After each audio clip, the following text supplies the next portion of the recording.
Hello, and welcome to our biweekly Research in Progress webinar series. We're so glad that you're here to join us today. Traditionally, we have our Systems for Action research projects come and present their ongoing research here for our Systems in Action Research in Progress webinar series. But today we have the pleasure of the Georgia Health Policy Center team joining us, and they're going to present on the work that they've been doing for the past couple of years. So our panelists we'll be hearing from are Glenn Sanders, Daniel Lanford, and Eliza Petawala. After they're finished presenting, we will have a quick Q&A session for about the last 10 to 15 minutes of the session. And if you have any questions throughout, please feel free to just go ahead and pop your question in the Q&A section. So there's a little button at the very bottom of your screen that says Q&A, and that's where you'll enter your questions. And to introduce our panelists just really quickly, we have Glenn Sanders, who's the Assistant Research Professor in the Andrew Young School of Policy Studies, and he's the Director of Health Systems at Georgia Health Policy Center. And then Karen Minyard is also a Director at the Georgia Health Policy Center, and she may join us later to help answer some questions and just provide some commentary later on in the presentation. We also have Daniel Lanford, who's a Senior Research Associate at the Georgia Health Policy Center. And we have Eliza Petawala, Eliza, and she's a research associate with the Georgia Health Policy Center. And we'll just go ahead and hand it over to the team because you're here to hear about their research.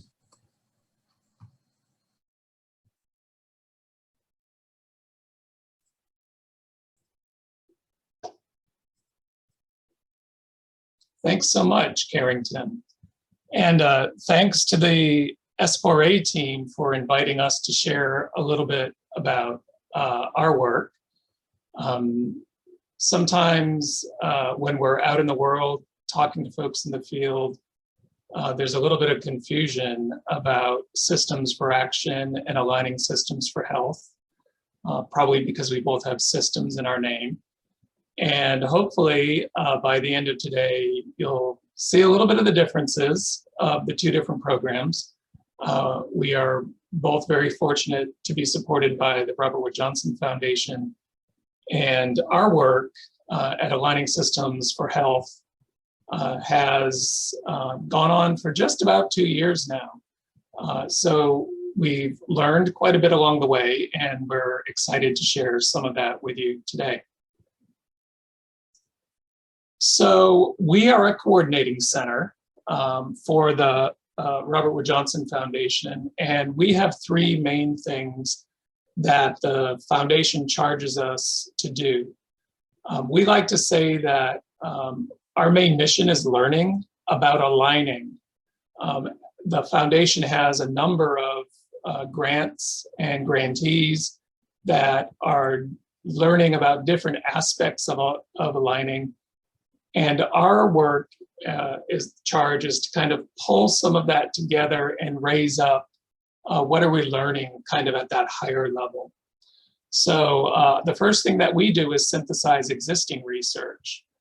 In the beginning, when we started this 2 years ago, and we started looking at the available literature, you really couldn't find much out there that said aligning, or even so much cross-sector alignment. But we're realizing now that those terms are working their way into the literature. It takes a little bit of time. So a lot of our early work was on different aspects of health-focused collaboration. And that's really where Daniel will focus today on what we learned in that part of our research. We also have a program where we support original research, and that's what I'll speak mainly about today. It's a $3 million program, and we have a number of grantees that I'll share some information about. And then our third focus for our project is field building. So this act that we're doing today is an act of field building. Sharing what we're learning with the broader field and spreading what we're learning about aligning to folks who are working in this field, folks who are supporting the work of others in the field, researchers, many of whom are probably on this Zoom call today, and also funders. So we have a real big focus on building the field, and hopefully some of you have joined us in some of the learning opportunities that we have had over the past year, all of them virtual, of course. We had a speaker series that began in November and ran through February of this year that took a deeper dive into some of our framework for aligning sectors that I'll say a little bit about. So we will continue to do that, and hopefully you will join us in those endeavors. So I did say that sometimes people are a little confused about the two programs because we are both fairly large programs with the foundation, and we also both support original research. So Systems for Action is what the foundation calls a national program office. We are a national coordinating center.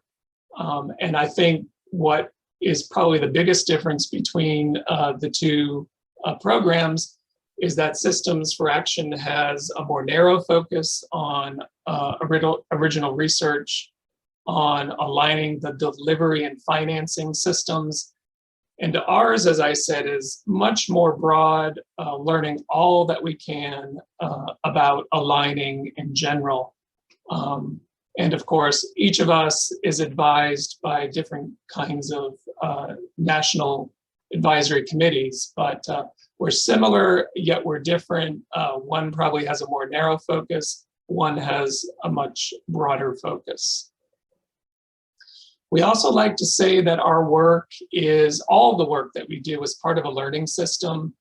So we recognize that there's implementation work going on out in the world, and that implementation gets results, and different ways that we can talk about those results are either in literature or in our body of experience, and how our practice changes based on those results. And what happens in the world is there can be a diffuse understanding of what's working for whom and under what circumstances.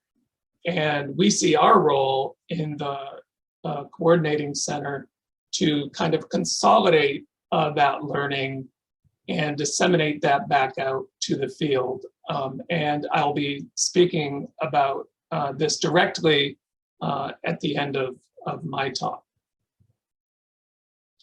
So everything that we do at Aligning Systems for Health is now tied to this framework for aligning sectors. This began as a rough theory of change that the Robert Wood Johnson Foundation had. We revised it early on in the project, and then we had about a year of early research results, research that we did, the synthesis type of research that you'll hear about today, and then just the very beginnings of some of the early results of our smaller research projects that helped inform, at the end of last summer, this revised framework for aligning sectors. And what changed about that, from going from a theory of change to this framework, is that we tried to represent these core components that we think are really important to aligning: shared purpose, shared data, shared governance, shared financing. We tried to represent them as somewhat dynamic. So one might be more important at one time and another might be at another time. And we also realized through our work, through our study, and through interacting with the field of practice, that the role of community voices, the role of equity as part of the process, the role of power dynamics, not just among these sectors, but also between the sectors and the community, and same for trust, the role of trust in all of these different factors played a really important role, and we wanted that represented in this framework, and that enabled us to think about other things to learn about in the framework. We also changed our thinking about outcomes a little bit. We generally think that aligning is about getting these three sectors to work together better to better meet the goals and needs of individuals and communities in ways that are built to last. And we've now built that out a little bit to think about not only the goals and needs of communities, but also health equity, racial equity, and those might be generational changes. So in the meantime, we're thinking about how do we change mindsets, how do we change practices, and how do we change policy? So everything we do is somehow tied to this framework. As I said, we have a number of research grants, 20 in all, 6 have completed and 14 are still ongoing. We have 2-year grantees, those are represented in blue, and those receive more money and more time to delve deeper into very specific work, collect primary data, and our rapid cycle grantees are more targeted. Their work takes about 6 to 9 months. And you can see we have a pretty good representation across the country of where this work is taking place. We really would like to target North Dakota, South Dakota, Nebraska, Kansas, Minnesota, Iowa, and Missouri. So hopefully we have some researchers listening today that might be interested in any future opportunities we have in the calls for research that we will put out. I wanted to speak a little bit about the different types of research and highlight just a few things about the different ones.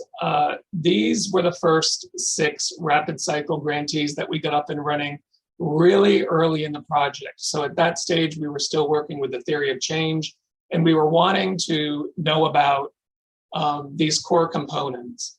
So we had this call for proposals, awarded 6 rapid cycle grants, and I'm going to just say a little bit about one of them, the one that was led by JSI in California. Their work was comparing the experiences of 3 different types of collaboratives, some AHCs in California, ACHs in Washington, and then also the grantees of the Build Health Challenge, and looking across all those different kinds of collaboratives and helping us learn about how these core components manifested within that work. And there were 3 things that came out of that work. One was the importance of purpose and governance, and even going so far as to say maybe those things need to come first when collaboratives are coming together. The second was the importance of trust and relationship building. And that is one of the things that influenced our iteration of the framework. And then thirdly, the difficulty of operationalizing equity. And that's one of the things that caused us to move equity as only an outcome at the very end of our framework into a piece of what happens in that box inside the framework. How does equity influence each of those pieces? And then in spring of last year, we awarded 7 of the larger grants, and I'm going to focus just for a few minutes on the work of the University of Louisville and their work with Freedom House. What's really interesting about that work is, number one, the population that they're working with. They're working with women in recovery. It's also an interesting project because they're comparing the experiences of aligning in rural and urban areas. The third thing that is really interesting about that project is that they are including as members of the research team people with lived experience. So women in recovery are actually part of the research team. So they're about a year into their work, and they have a year to go. We're really interested in the work that they're doing.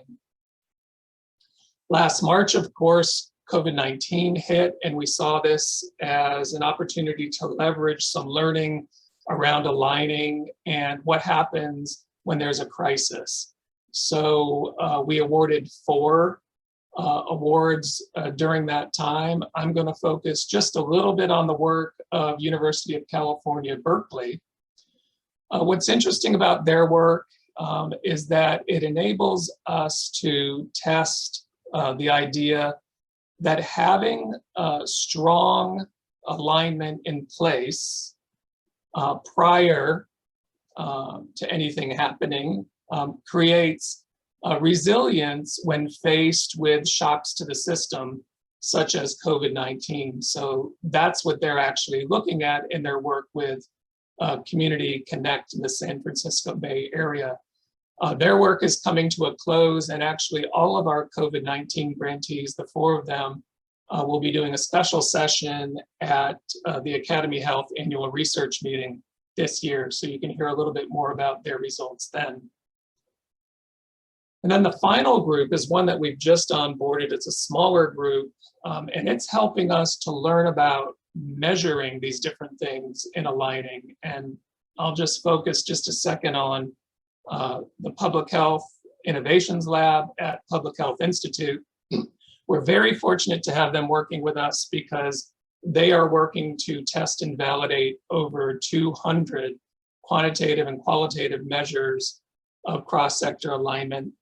And we're meeting with them later today, and we're going to hear more about this, but some early signs are their early analyses are that the different pieces of the framework for aligning sectors actually hang together quite well. So we're gonna hear a little bit more about that later today, and can't wait to share that with the field. So that's a little bit about the research that we're supporting. I will say just 2 slides about this really interesting work we're doing with S4A itself. And if some of the S4A researchers are joining today, then this includes you. The Aligning Systems for Health team is going to do a rapid realist synthesis of S4A research, the projects that have already completed. And some of you may be familiar with realist synthesis, some of you may not. It's based on the work of Pawson and Tilley from 1997. And it is one way to make sense of complex social interventions. It focuses on why rather than what. And so the questions we ask are what works for whom, under what circumstance, and why, not just whether something worked or not.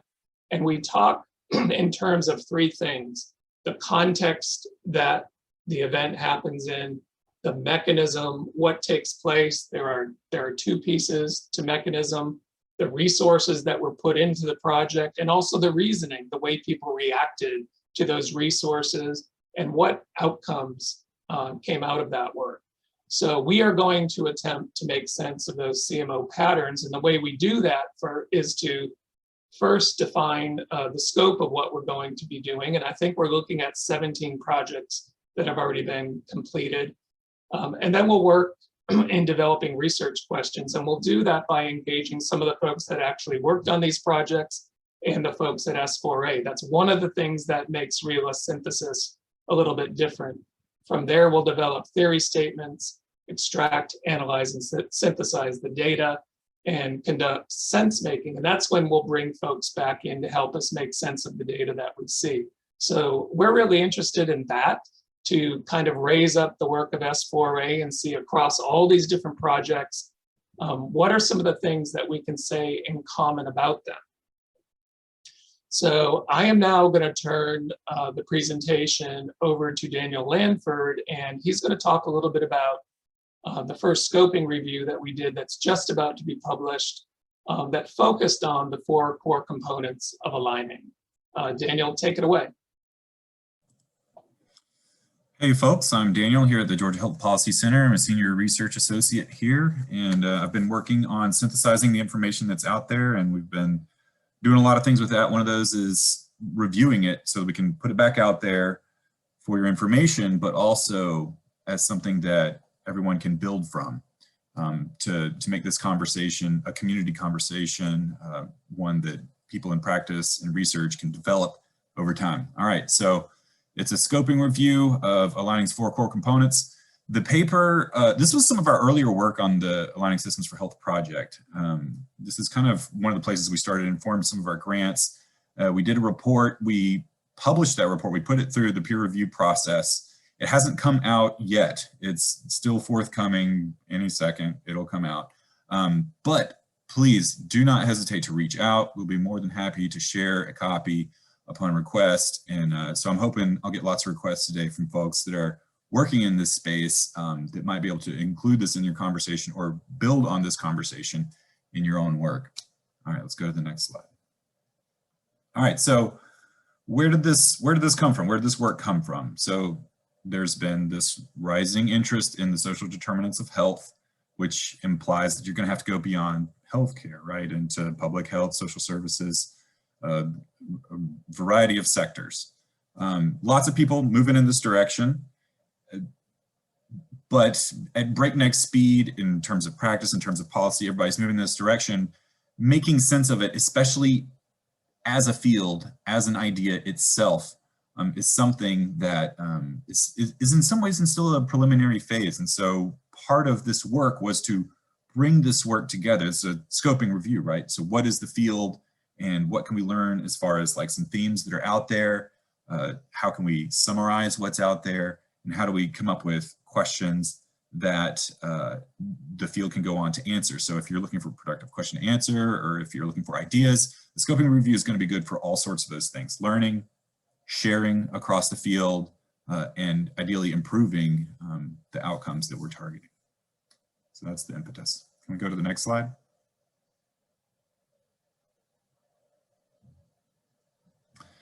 All right, so here we are. The Robert Wood Johnson Foundation has commissioned this work, and at the root of the work is the framework for aligning sectors that, you know, Glenn has shown an iteration of that in the previous presentation. This is based on a lot of the work they've done. It's based on the conversations we've had with them, the conversations we've had with perhaps some of you throughout the field. And so we're left with this framework of a bunch of areas, elements that are considered pretty important if you're going to succeed for these equity outcomes, these community outcomes, health, those sorts of things. They are, of course, shared purpose, governance, data, and finance. You might already be familiar with these. There's a lot of other stuff mixed in, but this is where we started. We figured that's where the conversation would begin.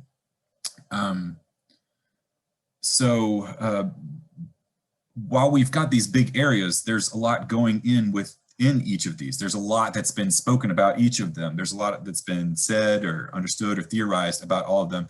Not always thoroughly tested in some cases, but it's all disparate and it's all over the place and it hasn't been brought together under this rubric of aligning. All right, so that's what we're trying to do, is to say, okay, we've got this framework that says these four things are super important. We're going to say what's out there on these four things. We're going to establish what that conversation is as far as we see it. So that's what we've done. Can you go to the next slide? We'll talk about the methods. All right. So we decided scoping review is going to be the way to go. It's a new but wide literature. We want to summarize what's out there. We want to help in field creation. We want to offer new perspectives, raise questions, and get that conversation started with this lens, with this framework. We've surveyed. We did a bunch of searches on the peer-reviewed research.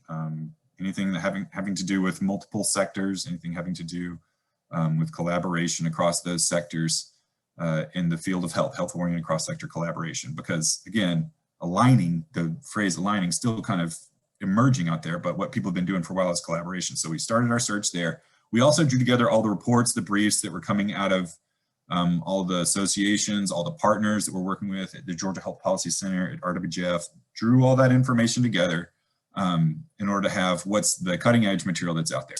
So we ended up with over 600 articles. We cut it down to those that are really getting into like concrete strategies, concrete discussions. A lot of people would say collaboration is important and then move on, but the people that are really analyzing it, so we narrowed it down. We coded it for those 4 core components and a number of other things, equity, community voice, a number of other things. And then we wrote up what we found. So that was our method. All right, as far as themes that came out of this work, I guess the first thing to say is that there were dozens of strategies that we found. Lots of ideas about what to do. Sometimes they seem to go one direction, sometimes they seem to go the other direction, but there are lots of them out there. And one of the things our scoping review does is put those out there. Overall, what we can say from this work is that there's a lot of different directions you can go. And that's the direction that ends up being optimal is probably going to depend on what your starting point is, what your resources are, what your role is. So it's going to be kind of specific. It's very hard to say this is going to be the most effective thing across all the strategies. There might be some things that tend to be more or less effective, but that's going to be driven largely by these different positions you're in, which means you've got a lot of decisions to make. And so it's a very complex field. In order to say what's effective for any given situation is going to be very difficult. But what we've strived to do here is say, these are the things that you probably want to be thinking about. And hopefully the field, again, can pick up on those and move that conversation forward. All right, so again, roles, super important, context, pathways, super important. And also we try to think about this literature that's about collaboration in the short term.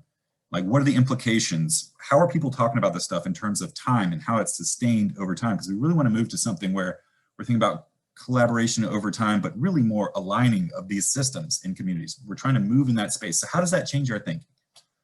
All right, so we'll just briefly visit these 4 core components in our findings. I don't think we have a whole bunch of time to get super deep into it. We'll briefly visit. Glenn, can you change the slide?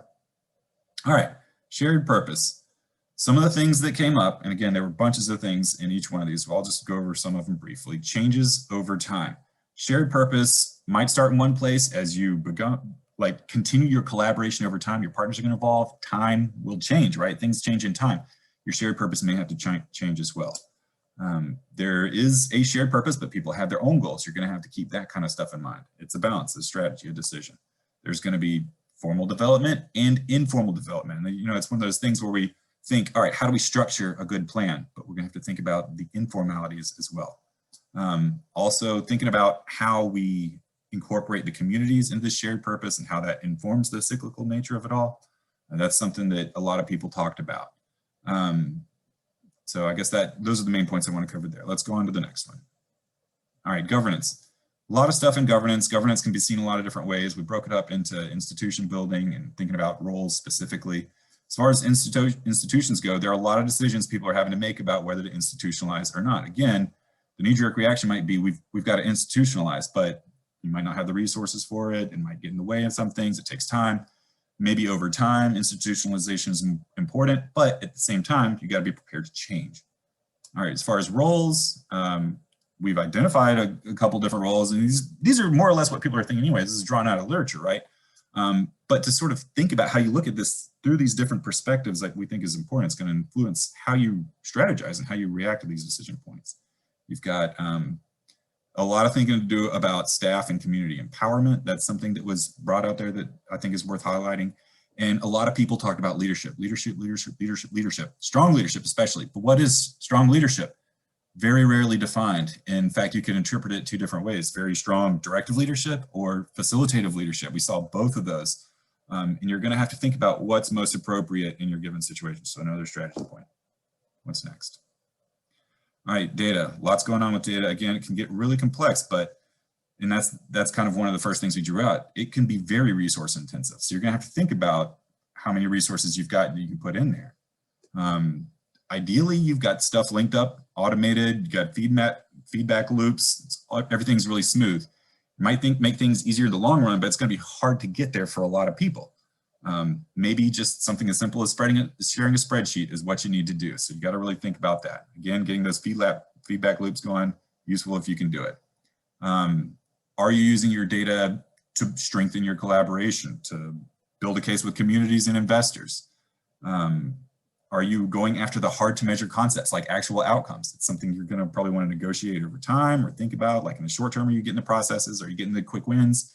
But are you actually measuring the outcomes? And that's something that everybody, you know, whether you're a practitioner or you're a funder or somebody that's interested in learning best practice, you're gonna have to think about those things.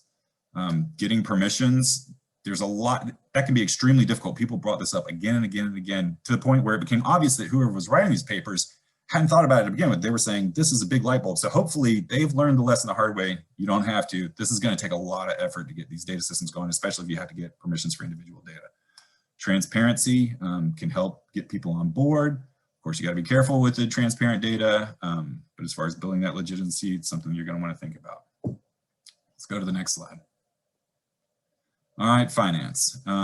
So lots of different financing mechanisms. You're going to have to figure out how to mix those, match those. Obviously, sustainability is a big question. Diversity was a big theme, like diversify your funding. And we've got some ideas of how to do that in the paper. Accountability was really tricky. Accountability incentives, as we find elsewhere in the literature, there's a mix of people it not working out like people thought it was going to. It's really hard to keep people accountable. In fact, there are a lot of reasons not to hold people accountable, but then there are reasons to hold them accountable. So you're going to have to negotiate those. It's not simple. It's not as simple as implementing pay for performance. It doesn't stop there. You're going to have to think a lot harder about that if you really want an effective accountability system. At the same time, some things are easier than, people talk about their money going away all the time. In some cases, this inspired amazing creativity. So think about what you can do with the resources available. That was a theme.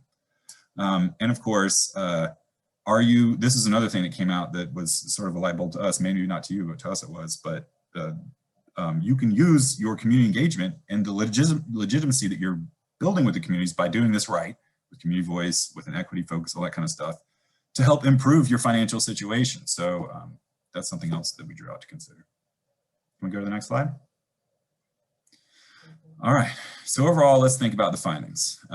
Strategies by the boatload, some of them might be helpful to you. Again, we hope that people can use this as a list of strategies to consider or maybe to contribute to. You can contribute to that list with your own report. The 4 core components, overall, people had a lot of encouraging things to say about focusing on different areas of these 4 core components. Some people said, okay, don't get lost in this stuff. Certainly, there were some people who say there are other things that matter, but generally, these do seem to be important things to think about. Now, as far as sustainability goes, again, thinking about how your collaboration does one project or how you work a partnership one time or respond to one policy or something like that is a little bit different when you start thinking about it over time. So as we've noted before and as noted in the paper, there are a couple ways that you might want to think about changing your, like, do you institutionalize more in the long run versus the short run when you might need more dynamic leadership, for example. So there are some things to think about as far as sustainability in the long run. All right, one more slide, I think. All right, I just want to speak briefly about some of our follow-on work. We actually started out with not just the core components, but also equity and community voice. It rapidly became clear that there's enough to talk about to break those out on their own. So our equity work has turned into grants, it's turned into a whole slew of reports, and you can see some of those on our website. Still working on more of those, especially in terms of measurement and how we measure and hold people accountable again. Community voice, Eliza is about to present the paper that spun out of this work, all about community voice. Again, that's also been in our reports that have been coming out and part of our grants. Right now, we're kind of working on how we start to quantify, measure, assess some of this stuff, thinking about a measurement system, what strategies are most effective, again, for who, why, where, and what situations. How can we help people think about this for all these different purposes that you might have? Again, learning, sharing, improving, identifying best practice, even team building or something along those lines. You can use this for a lot of different stuff.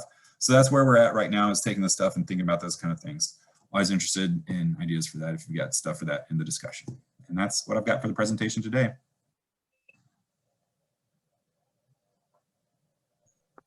Thank you, Daniel. So many in the audience today are probably thinking about community voice and how it intersects with their research. And Eliza Petawala was the lead author on a paper that we published just about a month ago. And she has a lot of interesting things to point out about community voice and thinking about it. So Eliza, please take it away. Thank you, Glenn. Good afternoon, everyone. So as Glenn and Daniel mentioned, I'm going to take a little bit of time today to hone in on the one particular part of our framework, the community voices aspect. And you can go to the next slide. And we recently published a paper on community voice and cross-sector alignment, and it was based on a scoping review of health collaboration literature. Next slide. So I won't get too much into the background because I think Glenn and Daniel kind of covered how the framework was born and the reasons for it. But just to reiterate, you know, we have seen these rising costs in healthcare and disparities in health outcomes. It's been a topic now in the healthcare field for some time. And research has indicated that Factors outside of healthcare, we know social determinants of health can affect health outcomes. And so we've seen these efforts to link healthcare, public health, and social services grow. But a lot of times collaborative efforts can be fleeting. And so we have methods that we want to establish for sustainable collaborations. And that's where our framework for aligning sectors comes in. And you've heard a little bit about. An essential component of the framework is community voices. So this research on health collaboratives has been growing, and the field has also identified, as most of you know, the need for increased attention to community voices, especially when it comes to addressing disparities in health outcomes. Next slide.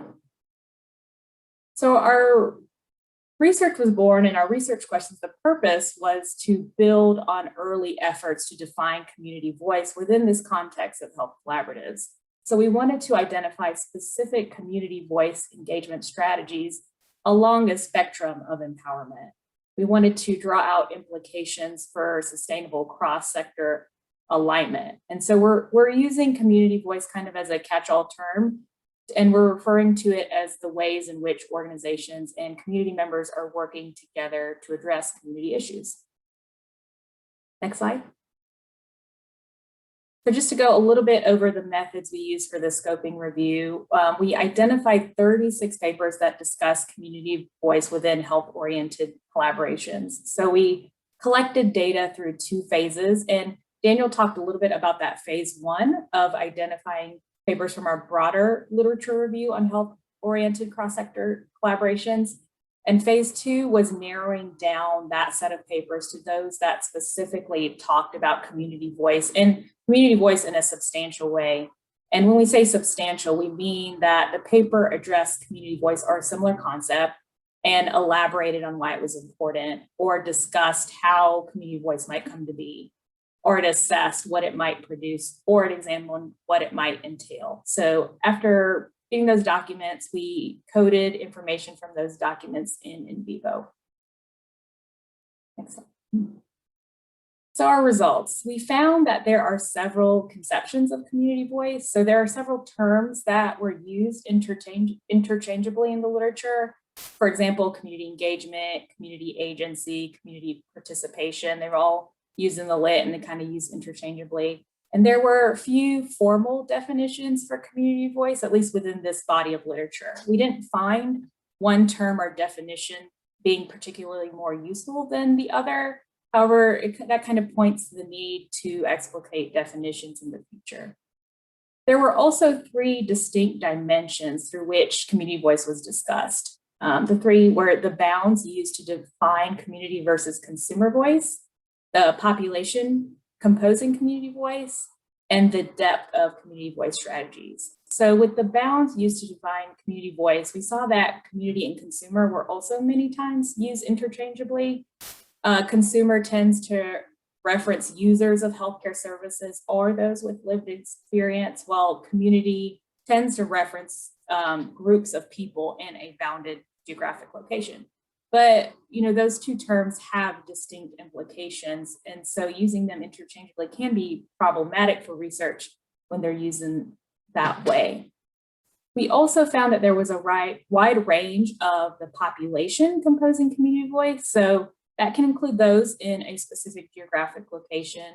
Sometimes it was specific subpopulations, or even sometimes we saw in the lit that it was organizations as a proxy for community voice. And these different categories of people have different experiences and backgrounds, which likely impact the meaning of community voice and varies depending on the population providing that voice. And it's important to explicitly recognize communities in terms of groups that reflect specific settings or scales and power structures. Lastly, we found that many times qualifiers were used to describe community voice. For example, authentic or meaningful as the ideal form of community voice. However, many times without accompanying clear definitions. So it can make it difficult to understand and identify effective practices. We also found a wide range of community voice strategies in the literature, and we found that they fall on a spectrum between 2 broad approaches, which we labeled as active and passive. So passive forms of community voice tend to transfer less power to community members and tend to require fewer resources from the organizations and from the community members themselves. Example strategies that we found that were more passive were holding community forums, measuring community intervention experiences, and conducting community assessments. So these are kind of all grouped around collecting data from community members, but that's it. So community health needs assessment and things like that. Next slide. In contrast to passive strategies, we found that active forms of community voice convey more power to community members, but also require more time and resources and capacity. Some of those example strategies were priority setting, participatory decision-making, trainings, employing community members, and community-led coalitions. So just to give an example, so those types of strategies, priority setting, are community members are actually at the table and getting the chance to put their voice in on what coalitions are actually going to set as their priority, what interventions they're going to use, agendas that are going to be set for the coalition, things like that. Participatory decision-making is community members involved in making decisions that significantly impact the direction of the coalition, and can also include participatory budgeting, which is a big one, where they are the voice behind how funding and budgeting is going to be used. Trainings in how to build capacity in community members to participate in coalitions, but also trainings for organizations for how they can better incorporate community voice into their organizations, and community-led coalitions, and employing community members actually in organizations. For each of these strategies, community members are in positions where they are able to provide input and make decisions on the direction of the collaboration or the initiative being undertaken in their community. From the strategies we reviewed, we found that community voice strategies lend themselves to sustained change to varying degrees. Many of the strategies were oriented towards short-term community contact, which tended to be those passive strategies I talked about. Active strategies lend themselves to sustained change and maybe more amenable to long-term collaboration, because we saw that these strategies were providing either psychological, instrumental, or financial incentives, and that's likely to promote community involvement and strengthen alignment efforts over the long term. So we want to see that sustainability piece. But it's important to remember that active strategies do require more time and resources, and aligning organizations should be careful about how they consider collaborative and community resources should be most productively allocated. Next slide. So when we kind of take a step back and think about what do the results mean for us as researchers, as practitioners, moving forward, we find a couple of different things, I think. Because of the variety in terms used for community voice and who exactly comprises community voice, I think researchers and practitioners are likely to gain some mutual benefit if we're using clear definitions and qualifiers that identify a precise set of community members and that can be measured. We had some studies identifying community voice as individual community members and others as voice as community organizations, as I mentioned, but we know that that's vastly different, and so it should be measured and treated differently moving forward. We found that active and passive community voice strategies vary in the intensity of involvement required by community members and required by the organizations. However, potentially the more intense involvement translate into greater power for community members through decision-making.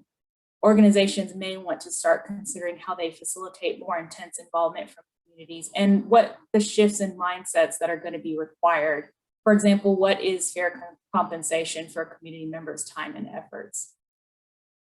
And also we found that since requirements placed on community members tend to increase along with power sharing on the active passive continued voice spectrum, we should consider how burdens for community members' engagement may increase along with power sharing, especially for historically under-resourced communities.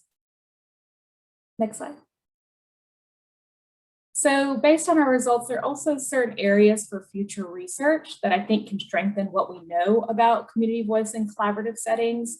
I already kind of talked about this idea of being more specific in how we define community voice and that we use more precise language. I think also there's a need for future studies to explore the expected impact of passive and active community voice strategies on health outcomes and on disparities. And lastly, a big one was the studies we reviewed are primarily exploratory or descriptive in nature. So it kind of limited our ability to make causal claims about the effects of the strategies. So I think this kind of represents an opportunity for future research that could incorporate theoretical foundations and incorporate methods that allow for causal analysis. I think lastly, we hope that the increased attention to the concept of active community voice will help practitioners achieve improved health outcomes and help researchers better understand those pathways to health improvement through alignment. Next slide. Thank you. Thank you, Eliza. And I just wanted to put up our website, alignforhealth.org. This is not just our Aligning Systems for Health website, but also a clearinghouse for much of the work that comes out of the Robert Wood Johnson Foundation's aligning work. So that would include Systems for Action work. And also we invite you to join us on Facebook at Align for Health. I would like to recognize that my co-PI, Karen Minyard, has joined us. So we look forward to your questions as I turn it back over to our hosts.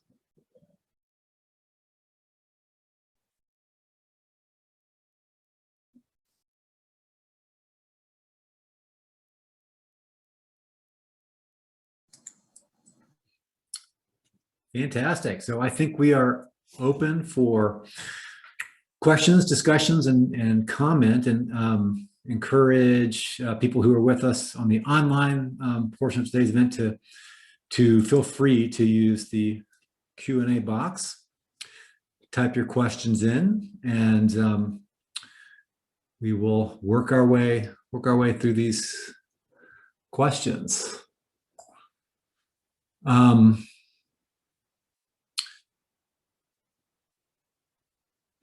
So one question that has come up from our Q&A has to do with similarities and differences between CBPR and community voice as you all are operationalizing it and studying it. So any insights about those similarities and distinctions that are relevant for these kinds of alignment strategies? I can take that. I think that is a discussion we've had a lot about community-based participatory research and the similarities with what we're talking about. We didn't talk too much in it about the paper, and Daniel, you can talk a little bit more about this if you want, but I just thought community-based participatory research, we wanted to couch this community voice paper in the framework for aligning sectors, and the framework, a big part of it is those three sectors being involved. And with CBPR, that's not always, those three, healthcare, public health, social services, aren't always involved. And so even though there's some similarity in strategies and how CBPR is done and what we found with the community voice strategies, it wasn't necessarily within the scope of our paper because of those sectors not necessarily always being involved. Yeah, sure. And I can jump into it.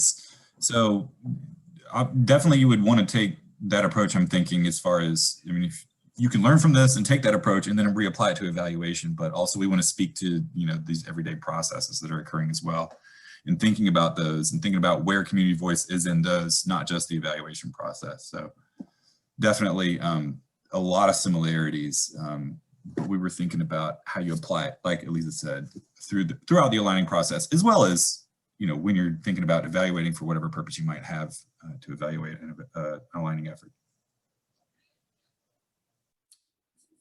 Fantastic. Thank you for that. Another question I see in our Q&A box has to do, again, with the methodology you're using for the scoping reviews. And you described these scoping reviews that I think are really, plus the work you've already done and the work that's in progress, are poised to really help us take stock of what we're learning collectively in system alignment. So again, kudos for that great work.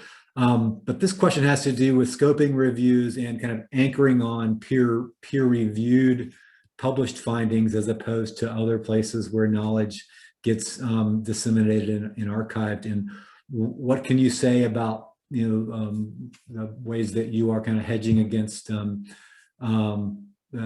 limitations of relying too heavily on peer-reviewed sources of evidence?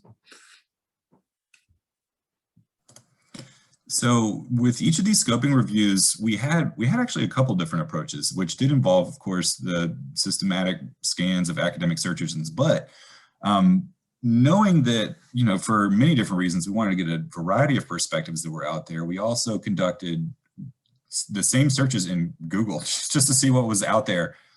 We also went far and wide with our connections at RWJF. Hey, this is what we're doing, in close connection with them. And, we're dealing with our inbox is getting hit with new papers every day. So for sure, a lot of RWJF contacts are in there and our own professional contacts as well. And that list continues to grow. And by all means, if you've got thoughts or a voice you hadn't thought has been heard, send it our way. It's part of the trick, right? The academic system is designed to be a conversation that is structured and that develops. And once you leave that system, it becomes a little more fluid and it's a little bit more difficult to manage. But we've had, our entire spreadsheet of all the information, all that's loaded in Vivo, and constantly people are asking us for resources, and we're trying to feed back out of our scoping review based on, our own experience of reporting to each other on what's been coming in through our inboxes, as well as what we scan in Vivo if somebody has a very specific question. So that's how I'd say we've been trying to address it. I don't know, Elisa, if you've got other thoughts.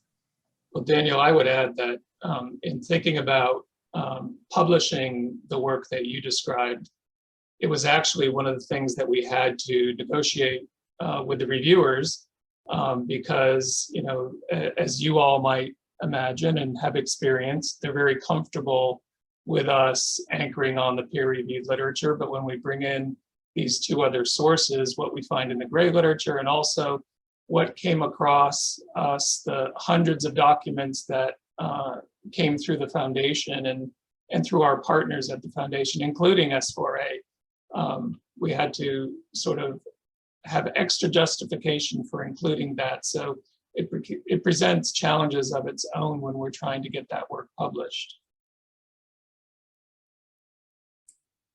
Absolutely. Good.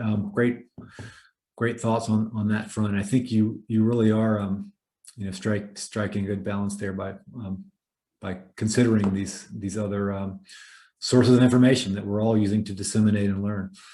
Another question, a little bit more substantive in nature, has to do with the point that was made earlier about alignment requiring shifts, organizational shifts in mindset and expectation. I think that language goes all the way back to RWJF's Culture of Health Action Framework. And one of those action areas is shifting mindsets and expectations. This question asks particularly about how we do that in our dominant culture-led organizations. The majority of organizations that operate in healthcare and even social services. Are we poised to learn and study these dominant culture organizations and what they need to shift mindset and expectations?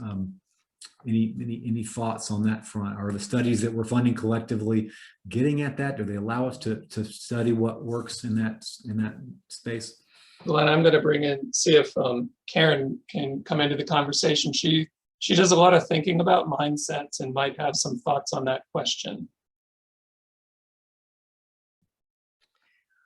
Well, I guess one of the ways that we, hello everybody, and thank you, Glenn and Glenn.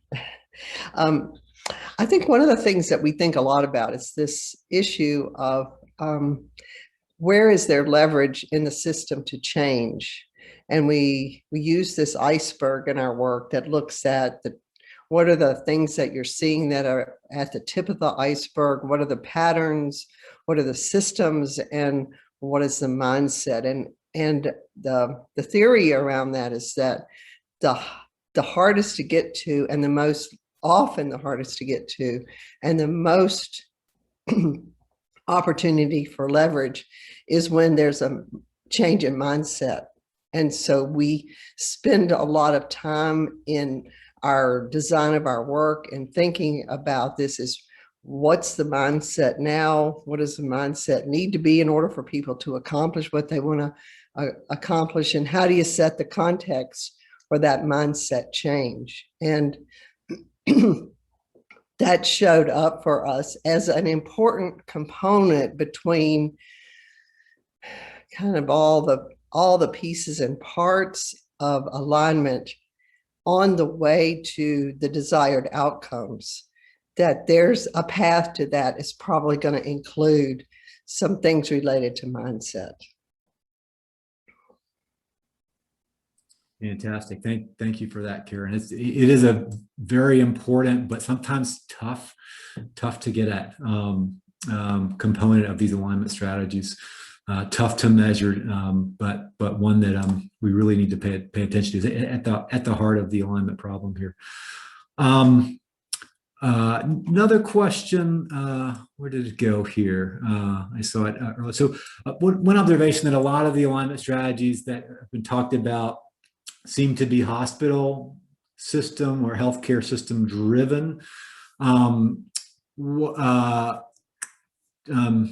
What can we say about the distribution of these alignment strategies in terms of which sectors are playing, leading and convening roles versus more peripheral roles in the system? I would also add from our own S4A work, we often see the public health sector a little less visible, less central in a lot of the alignment strategies, partly because they may not be direct service providers, where on healthcare and social services side, you've got real clear service delivery roles in these alignments. So any thoughts about the sectors and dominance of healthcare versus others in these alignment strategies, what we're learning on that front?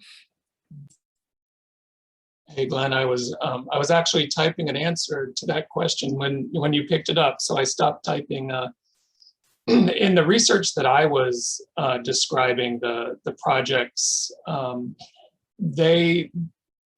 if you take a look on our website in the descriptions of the projects, they are very much not hospital centric.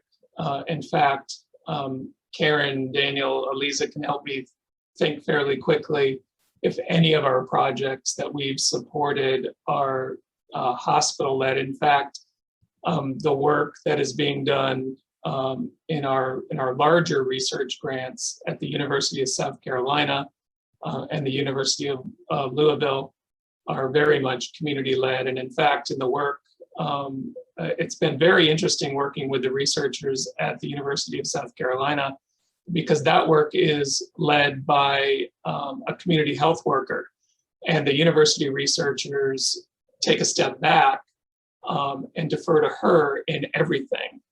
So that's been an enlightening experience for us.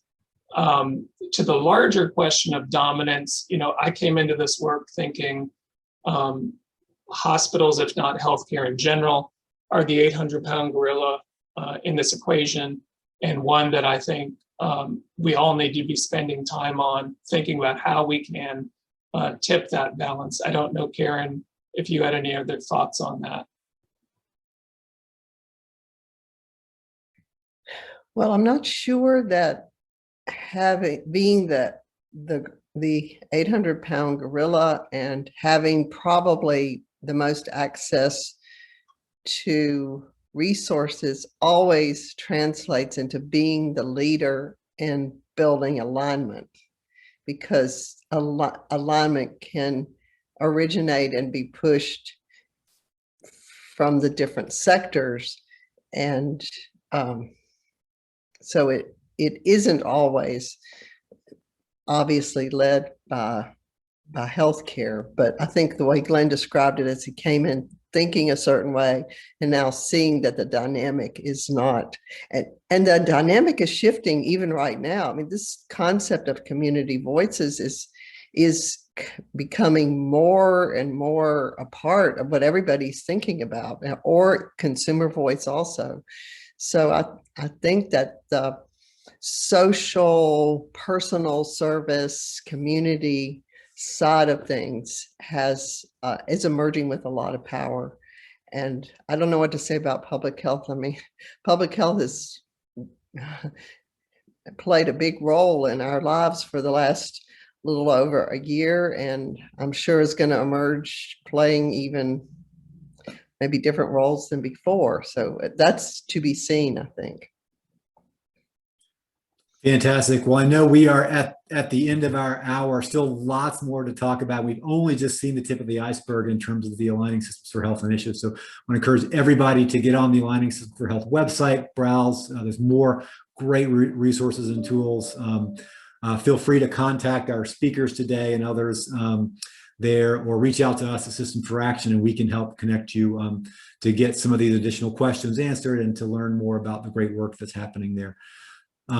So thanks to everybody from the Aligning Systems for Health team for joining us today. We look forward to continuing collaboration and learning together about systems alignment.